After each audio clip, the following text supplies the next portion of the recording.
Back to the Beltway boys. Joining us to talk about what's next in the impeachment trial is Republican Senator Gordon Smith of Oregon. Thanks so much for being with us, Senator. Happy to be here. Good. You've said that if the White House lawyers could raise reasonable doubt in your mind about these charges against President Clinton, that you'd vote to acquit. How are they doing so far?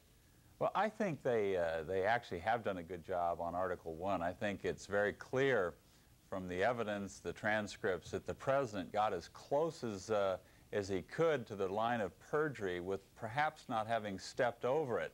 That's a close call, but I do think they've raised reasonable doubt. But it is that very calculated, careful walk that he did in those depositions that frankly lends great credence, believability to the second charge, which is obstruction of justice. What do you mean by that? Well, I think you saw in these tapes, the president's grand jury testimony, just how careful he was to parse his words. It's all, seems to me, lends credibility to saying there was a pattern of trying to walk carefully around this, all of which amounted to an effort to obstruct Paula Jones' efforts to pursue her lawsuit.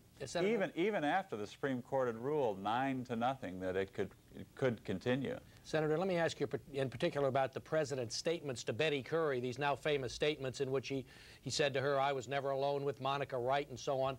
Have you heard the White House lawyers give an alternative explanation to that that's credible? I mean, an alternative to the notion that he was trying to tell her what to testify. Not without twisting and torturing language and logic, because if you examine those questions, first of all, they were done. They were asked stated to Betty Currie after the Judge Wright ordered him not to talk to anyone about this thing. So he calls her immediately on leaving the deposition and the next day, and he says these same things, all of which are statements of fact to which she couldn't know the answer. She wasn't a witness to those things.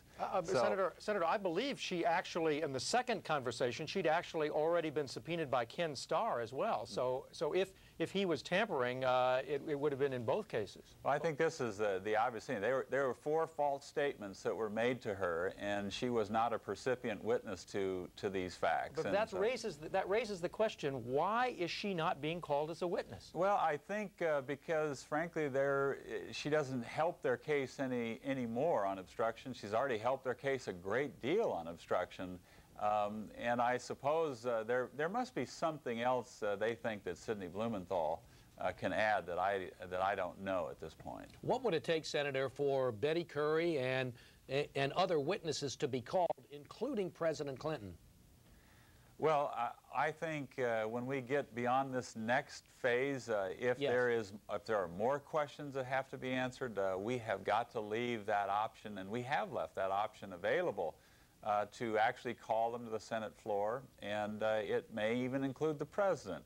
At the end of the day, he's the one that can really answer all of these things. Would you personally like to hear from the president? Well, he's his own best spokesman, and I would be happy to. I think he perhaps could clarify, either exonerate himself or maybe condemn himself. But in the end, my only objective is impartial justice and finding the truth. Now, what would it take in these depositions, these videotape depositions, to move to the live witness stage? I mean, what in Monica Lewinsky's testimony could she say that would result in her being brought to the floor? I think it's unlikely she would be brought to the floor, but it certainly is not impossible. I think it just would amount to some contradictions that need further clarifications, or that there's somehow a benefit to us, the jurors, and perhaps the country to know more of this. I have to tell you as an aside how amusing it is to me that for 2 weeks now I've heard Monica described by my Democrat friends in very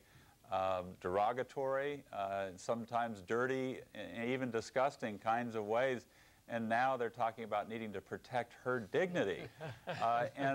And then by the same token they say somehow the Senate will be besmirched or degraded in an irreparable way, when the week before we just welcomed President Clinton to the well of the House like a hero.